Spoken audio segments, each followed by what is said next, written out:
بچوں، آج ہم دیکھیں گے کہ جب حضرت یوسف علیہ السلام کے بھائی بنیامین کو ساتھ لے جانا چاہتے تھے تو حضرت یعقوب علیہ السلام نے انہیں کیا نصیحت کی۔ حضرت یعقوب علیہ السلام نہایت سمجھدار اور محتاط نبی تھے۔ انہوں نے فرمایا، ترجمہ: میں اسے تمہارے ساتھ نہیں بھیجوں گا جب تک تم اللہ کا وعدہ نہ دو کہ اسے واپس لے آؤ گے۔ انہیں ڈر تھا کہ کہیں بنیامین کے ساتھ بھی وہی نہ ہو جو یوسف علیہ السلام کے ساتھ ہوا تھا، اس لیے انہوں نے اللہ کو گواہ بنا کر کہا۔ ترجمہ: اللہ ہماری باتوں کا نگہبان ہے۔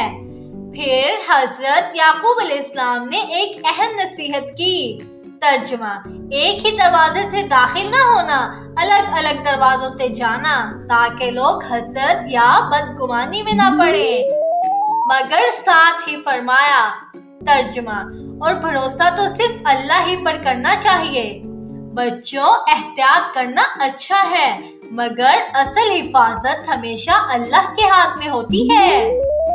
سارے بیٹوں نے نصیحت کے مطابق الگ الگ دروازوں سے داخل ہو کر سفر کیا، مگر قرآن فرماتا ہے۔ ترجمہ: یہ سب کچھ بھی اللہ کی تقدیر کو نہیں بدل سکتا تھا، یہ صرف ان کے والد کا پیار اور علم تھا۔ اور پھر جب وہ مصر پہنچے تو قرآن کہتا ہے۔